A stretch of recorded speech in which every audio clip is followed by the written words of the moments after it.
से एक एग्जाम्पल लेके समझा रहे हैं। जैसे माना कि सड़क पर जाते हुए आम के पेड़ से आम का पत्ता तोड़ लिया, तो क्या वो अपराध है या नहीं, ये कैसे पता लगेगा? ये कैसे निर्धारित होगा कि ये अपराध था या नहीं था जो मैंने पेड़ का पत्ता तोड़ा? तो यदि इसके बारे में कोई कानून होगा तभी अपराध होगा, वरना नहीं होगा। कानून के द्वारा ही तो अपराध घोषित किया जाता है। तो मान लो कि ये अपराध की श्रेणी में नहीं रखा गया है, लेकिन आज से 1 माह बाद सरकार ने इसे अपराध की श्रेणी में रख दिया। इसके लिए 1 साल की सज़ा दी जाएगी।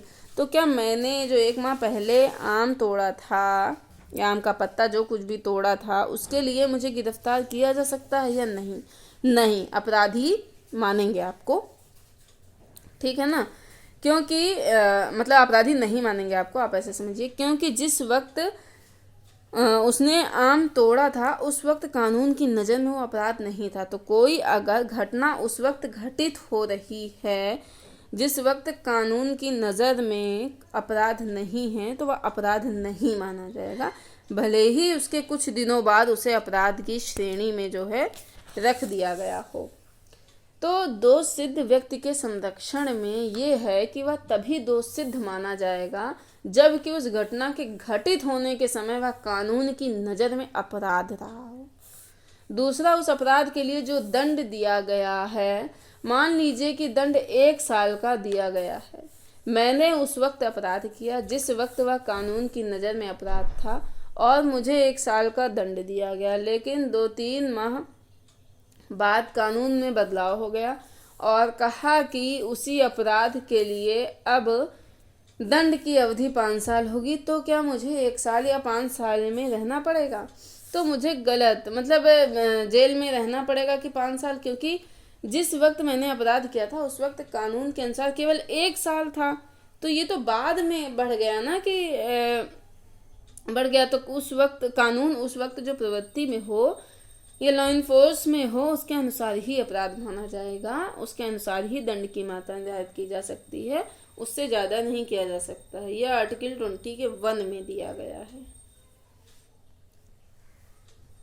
अब देखिए, कानून जो है 2 तरीके के प्रभाव को लेकर आते हैं। एक को कहते हैं प्रोस्पेक्टिव, दूसरे को कहते हैं रेट्रोस्पेक्टिव, यानी कि भूतलक्षी और भविष्यलक्षी कानून। भविष्यलक्षी कानून का मतलब है आज कानून बनाया गया, अब या आने वाले समय में जो घटनाएं घटित होंगी तो भविष्य की घटनाओं पर यह लागू होगा। अगर भविष्य में घटना होती है तो उसे अपराध माना जाएगा, नहीं तो नहीं माना जाएगा।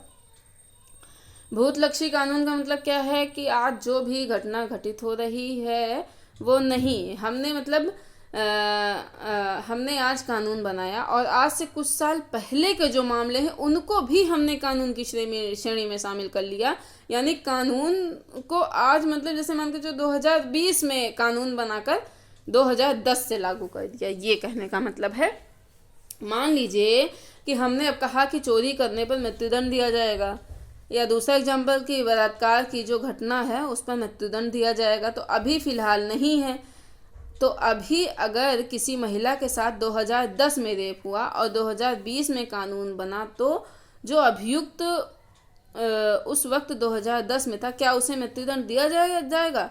तो उन्हें बिल्कुल मृत्युदंड नहीं दिया जाएगा, क्योंकि भूतलक्षी कानून आपराधिक मामलों में नहीं बनाया जाता। ये बात आप नोट करके रख लीजिए कि जो भूतलक्षी कानून है ये जो है आपराधिक मामलों में नहीं बनाया जाता। यानी आपराधिक मामलों में आज अगर कानून बनाकर उसे पीछे की तिथि पर लागू नहीं किया जा सकता, ये आप जान लीजिए। दूसरा एग्जांपल, जैसे मान के 2011-12 में बड़ी घटना निर्भया केस था, आप सबको मालूम है। इस अपराध में जो लोग शामिल थे उनमें अधिकांश वयस्क यानी 18 वर्ष के ऊपर थे। एक लड़का 18 से कम का था। हमारे यहाँ जुवेनाइल जस्टिस एक्ट 18 वर्ष में कम उम्र के बच्चों के संदर्भ में प्रावधान करती है कि इस एक्ट के तहत 18 वर्ष से कम बच्चों को वयस्क की श्रेणी में नहीं माना जाता है, इसलिए उनके द्वारा किए गए अपराध को अपराध की श्रेणी में नहीं माना जाएगा, उन्हें गिरफ्तार नहीं किया जाएगा। वयस्कों की भांति उन पर कानून की धाराएं नहीं लागू की जाएंगी, बल्कि उन्हें 3 साल के लिए बाल सुधार गृह में भेज दिया जाएगा और उसके बाद रिलीज कर दिया जाएगा, भले ही उन्होंने गंभीर अपराध क्यों न किया हो। लेकिन हाल के वर्षों में यह देखा गया कि 16 से 18 कि बच्चों के द्वारा कई ऐसी घटनाएं घटित हो रही हैं जो कि दुर्लभ थी, जैसे रेप, मर्डर, या जानबूझ के इन बच्चों से करवाया जा रहा है और सोच समझ कर करवाया जा रहा है, क्योंकि अगर बच्चे इन्हें करेंगे तो 16 से 18 वर्ष के, तो उनके खिलाफ कार्यवाही नहीं होगी। तो कानून बदलने की ज़रूरत की बात की गई। 2013 में कानून बदला गया और कहा गया कि 16 से 18 के बच्चे अगर दुर्लभतम मामलों में शामिल पाए जाते हैं तो उन्हें वयस्कों की तरह ट्रीट किया जाएगा। ध्यान रहे ये चीज़। निर्भया केस में मेन कल्प्रिट वही लड़का ही था जो 18 से कम का था, जिसने उस लड़की को प्रताड़ित किया था। लेकिन क्या उसे जब 2013 के बाद कानून बदला तो क्या उसे उसके अनुसार दंड दिया जाएगा? उसे मृत्युदंड दिया जाएगा? तो उसे मृत्युदंड लेकिन नहीं दिया जा सकता है, क्योंकि जब घटना हुई थी 2011-12 में, कानून बदला। कब बदला? 2013 में।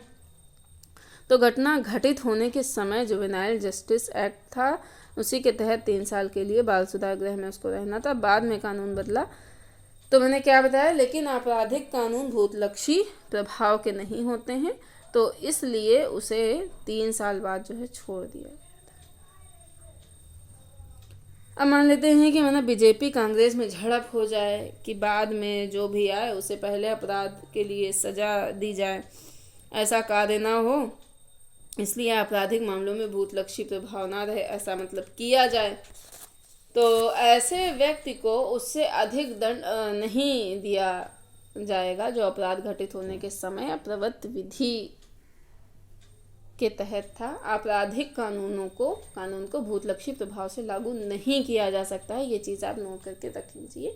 दीवानी कानूनों को भूतलक्षी प्रभाव से लेकिन लागू किया जा सकता है। अब 20 के 2 में क्या है कि एक बार से सजा नहीं दी जाएगी। इसका टाइटल ये है कि एक ही अपराध के लिए एक बार से अधिक बार दंडित नहीं किया जा सकता, अर्थात दोहरे दंड का प्रावधान नहीं है।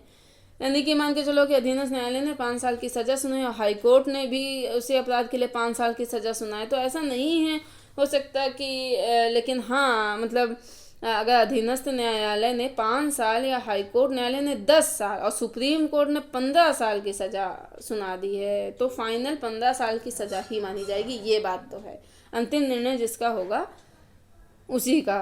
तो यदि 5 साल की सज़ा काट ली गई है तो 15 में आप 5 घटा दीजिए, कितना बचा? 10 साल बचा, तो 10 साल की सज़ा उसको काटनी होगी। इसे कहते हैं दोहरा दंड ना देना।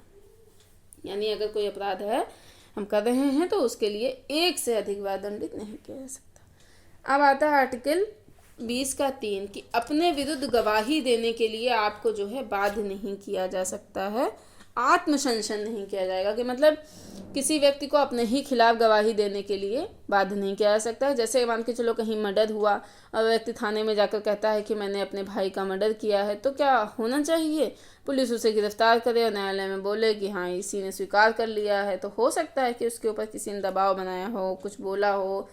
तब ऐसे में जितने मजबूत या ताकतवर लोग होंगे वो कमज़ोरों को जबरन स्वीकार करवाएंगे कि बोलो मैंने ही अपराध किया है, और अगर मेरी ही गवाही पर दंड दिया जाए तो हर कमज़ोर व्यक्ति जेल में ही रहेगा। तो हमारी गवाही को बहुत मायने नहीं दिया जाता है, तो परिस्थितिजन्य साक्ष्यों के आधार पर निर्णय लिया जा सकता है, लेकिन केवल मेरी गवाही के नहीं मानी जाएगी। हालांकि अगर नोट करके आप लिख सकते हैं कि चिकित्सीय साक्ष्य लिए जा सकते हैं, रक्त नमूना, फिंगरप्रिंट, DNA ये सब चीज़ें तो ली जा सकती हैं, ठीक है ना। साल्वी केस में नई टेक्नोलॉजी शामिल हुई, जैसे कि पॉलीग्राफ ब्रेन मैपिंग, जिसे आप जानते हैं, polygraphic brain mapping, narco test. इसके जरिए घटित हुई घटनाओं के बारे में उनसे गवाही ली जा सकती थी और इसका इस्तेमाल उनके खिलाफ किया जा सकता था। यह बोला गया कि एक तरीके का ये जबरन प्रयास है। कोई भी व्यक्ति अपने खिलाफ गवाही देने के लिए बाध्य नहीं किया जा सकता है, ये उसका फंडामेंटल राइट है। तो यह पॉलीग्राफिक ब्रेन मैपिंग, नार्को, ये सब आर्टिकल 20 के 3 के तहत गलत है।